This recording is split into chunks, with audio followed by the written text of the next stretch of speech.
What is up, everybody? Mr. Immigrant here, and this is Interviewing the Famous. Today's special guest is Jared McMullen. This guy is from Friday Night Cranks, a professional prank caller. It's Friday Night Cranks in here. Friday Night Cranks in here. So if you on time when you hopping online, see me going all night, and the best is clear. It's Friday Night Cranks. It's Friday Night Cranks in here. Friday Night Cranks in here. So if you on time when you hopping online, see me going all night, so the best is clear. It's Friday Night Cranks. Hey, that's me. How you doing? I'm good. You? How are you today? I'm good. Very, very good. I want to thank you for coming on the show. Oh, thank you for inviting me. No problem. Alright, so I'm gonna just jump into the questions. You ready? Okay, sure. Hit me. Okay, so how did you start prank calls? Like, what made you want to do this? It was funny because I was really, really bored, and I wanted to do a show with my cousins, and we couldn't really think of anything to do, and we were just like, oh, we should just do prank calls, because that'll be simple, and I don't know, we were just kind of into prank calling at the time, so that's how that happened. There really almost no thought went into it. That's sick, man. So, you just said you'll do something and it worked out. Yeah. A lot of hard work and a little luck, and you got it. Exactly. I want to ask you, like, who actually came up with the name for Friday Night Cranks? It was actually a combination of, like, everybody, but the original name was very, very long. The original name was Friday Night Cranks with Jared and Kristen and Joe the camera guy. That was, like, the official long-ass name of the show, and we eventually just made it Friday Night Cranks. It was just easier to say, and I didn't really feel like talking that much all the time. That's a good idea for change. Yeah. One of my favorite prank calls, it's your most crazy, epic one. Prank call that's gone wrong, but gets hilarious, which now has over 13 million views. Jeez. What was going through your mind at the time when you were doing this, and what happened aftermath? Well, going through my mind at the time, a girl set up this guy who broke up with her recently, and she wanted to prank call him, so I was like, oh, I'll be Brandon and ask him out on a date. Brandon's my gay character, so I was like, oh, if he takes my offer to go on a date, it would be kind of funny, I guess, and if he says no, then whatever. And then the mom answers, and I don't know, it was weird, because if you watch the video closely, you can see the moment when I realized the mom thinks I'm her son. Yeah. And it's a very confusing moment. And then what was just going through my head was just, like, I wasn't thinking, and that's probably why it happened the way it did, because I wasn't thinking. I was just totally my mind went blank, and I was just winging it completely. Yeah. Oh, man, that was hilarious. Like, I heard, so after, like, this guy went to the same school as you? Yeah, which I didn't know. I realized when I was making the call that was the same area code that I lived in, but I lived on Long Island in New York, so it was a big area. So after I got off the phone with the kid, there was maybe 7 people watched this call live. And the girl was like, oh, that's funny. And I think it was over the summer, too. I think it was in, like, July. And she's like, oh, he's going to be pissed when he goes back to school. And I'm like, oh, that sucks. And then she's like, yeah, I hope I get Mrs. So-and-so as a teacher. And I'm like, wait. So you go to my high school? And she's like, yeah, so does James. I'm like, oh, no. So people would literally see him in the hallway. I would see it and be like, James, your mom's looking for you. And like, I didn't realize that I thought it was just popular within the high school. And then I realized that it was, had like 1 million, 2 million hits, and it was getting out of hand. Well, yeah, that's fun. That's crazy. Like, what are the odds of that? I don't know, but I've never actually talked to him in person. I've seen him in person quite a few times, but I've never actually gotten a chance to talk to him. And I'm writing a book about Friday Night Cranks, and I just finished writing the story, actually, when his mom confronted me in person years later. I think it was like 2010 or 2011. She confronted me at a diner. Oh, man, that's crazy. Wow. Yeah. That's jokes. But all is well. All is well. I moved and haven't seen any of them since, so let's just keep it that way. He tried ever contacting you after, or? His family threatened me a few times to, like, sue me for, I don't know what they would sue me for, but I just pretty much told them that I can't verify that it's actually them, because Yeah, because I talked to the mom, but I didn't save the phone number. I didn't save call logs. So I don't really even know that I called him, like that I called his family. I mean, in reality, I'm 99.9% sure with him, but realistically and legally, you can't. There's no way to prove it. Exactly, yeah. Because you don't see his face, you don't even hear his voice. Right, and for all everybody knows, I could fake all of these, which would take so much time. But yes, I could just sit around and fake things, which I wish I faked half the things that happen on the show because they're so random and horrible. It's crazy. It's horrible.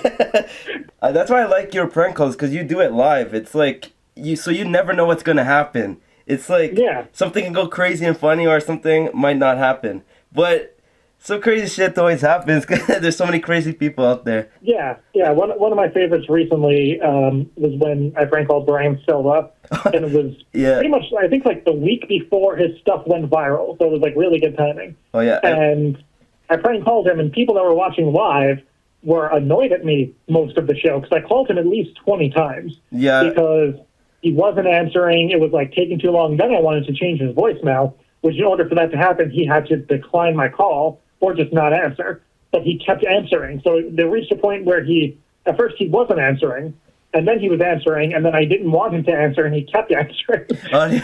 So I remember that. Yeah, that took up pretty much like an hour and 20 minutes out of the 2-hour show. And then like finally, when you watch it on YouTube, it's like 5 minutes, but it was quite the effort. And then even at the end, live, people were like, oh, like that kid was funny, but why'd you even call him? And then his stuff went viral, then it kind of all made sense. It was a lot of luck. At first, when you were doing that prank call, I'm like, who is this guy? So I checked it on Vine, I'm like, I sent some shots at your bed. He's great. Yeah. Do you think he still has the same voicemail? I don't think so, because he tweeted me. Once the video went up, he tweeted me, like, the first time, like threatening me in a very weird way. And then I guess he checked his voicemail and realized that it actually was real, because I guess he saw it and then remembered me calling him and then, like, accused me of, like, faking me changing his voicemail. And then he, like, tweeted me and commented on the YouTube video, like, freaking out, like, dude, how'd you change my voicemail? Like, confirming that it was all real, which was awesome. Oh, he was pissed? Yeah, and it was great. And he, like, DM'd me on Twitter, like, threatening me to, like, fight me. I'm like, really? But it was great. So I'm glad all that happened. Yeah, that was jokes. One of my favorite prank calls was, I think it was called the Ruckus Pizza one. I don't know, the pizza guy who was freaking out. Can you take my order? So what? So what? So I want to place an order. What the hell are you talking So do me a favor, go on our script.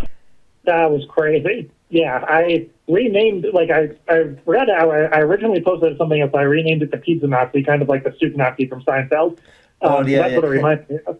And that freaking guy, we called them a few years back, maybe 2 or 3 years back, and the owner, like, picked up the phone and, like, loves the show. I don't know why, since I'm pretty sure. But people have, like, sent me pictures and video of them inside Ruckus, like, oh, hey, just gonna go see what happens when I go there, which is awesome. Oh, man. I've never been there personally, but I want to. Yeah, you should do it one day. Get a picture with him for the buck. Yes, yeah. Like, what was the original idea for that one? The original idea was, like, that somebody called to place an order, but they called the wrong pizza place. They were in wherever this pizza place was, and they thought they were calling a different pizza place, so they went to place the order, and then they gave them the delivery address, and it was outside of their delivery zone. And instead of being like, oh, sorry, we don't deliver there, they, like, lost their mind. And I thought the person was lying. Who sent in the request. I was like, oh, that doesn't really make sense. Then I called and did the same thing. And then I just kept calling back. Then eventually, like, we didn't even have to say anything. They would just answer the phone and just go off. Yeah. We didn't even have to say anything, which is crazy. I think it's like a 13-minute video or something. So, like, each time we call back, like, we have no idea what's going to happen. Yeah. You're just so mad. That's really good customer service, though, I guess. Oh, yeah. It worked out in their favor, and we called them at least like 100 times over the last 2 years. So you've made some great couple of comedy songs over the years, and I gotta say, I really think they're good, they're awesome, and they're hilarious as well. Yeah. My favorite one is the Ex's Netflix. That one I blast in the car all the time. Thank you. Yeah, I like that. People freak out a little bit because they're like, "Oh, you listen to your own songs?" I'm like, "Yeah, because I think they're funny." How long did it take you to make that one?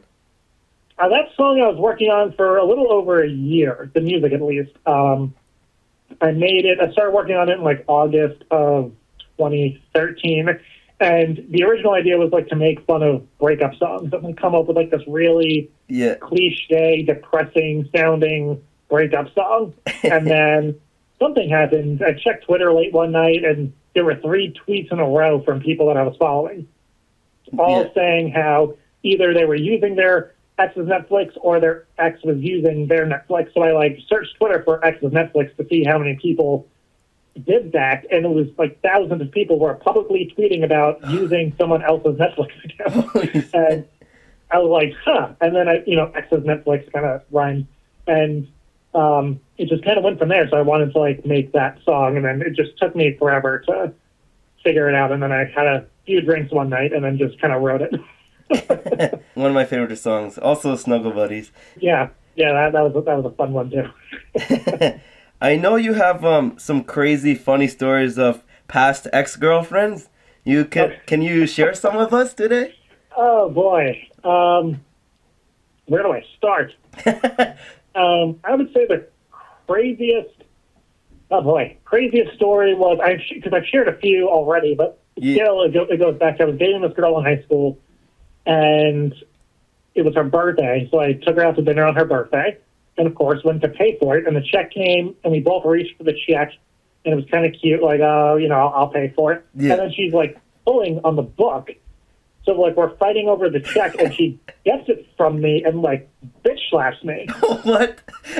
And then like in front of there were people. She's like yelling at me, so I like grab it from her and then like still pay, and then she got mad at me, and then I couldn't drive at the time, so I was young. Yeah. My mom picked us up, and she was like going off on me in the car. Like, how dare you? You embarrassed me. I'm like, it's your fucking birthday.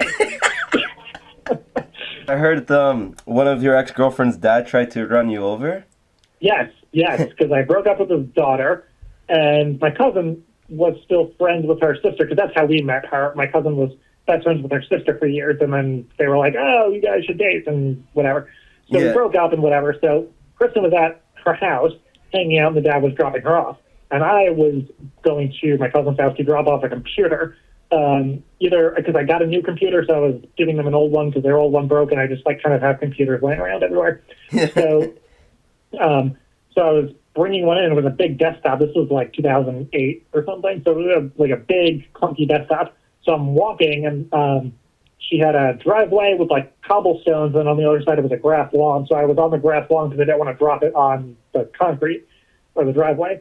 And all of a sudden, like, I see a car coming, and I thought it was going to pull into the driveway. And according to my cousin, she was like, oh, look, that's Jared. And the dad, like, missed the driveway and aimed for the grass, which is very hard to do. Like, it's very hard to miss a driveway. And my dad was standing right there, too. So I dive out of the way with the computer, like, dive out of the way. And the car goes past me. Like, if I didn't move, it definitely would hit me. Oh, no. And my cousin gets out of the car, and the dad rolls down the window, and he's like, next time you won't be so lucky. And like, what? Yeah, it's like everyone's trying to run you over. I don't understand. So, and she was like really good friends with the kid from the prank call gone wrong. So at the diner, it all comes full circle. My life. Yeah. So at the diner, when the kid's mom confronted me, that's the first story. It was after a play. My cousins were in a play, so all the kids, the cast were going out to dinner or something, and the kid, James, was on, like, the crew or something. So my aunt didn't feel like taking my cousins to dinner because they were going to be out all night. So I was like, oh, I'll take them. So I took her truck, dropped her off at the house, and driving. So there were all the tables filled up in the diner, so the only table that was free was at a table with my ex and this other girl who I was kind of friends with, and her current boyfriend. So I sat down, and she's like, oh, this is my ex, Jared. Friday night cranks. It's Friday night cranks in here. Friday night cranks in here.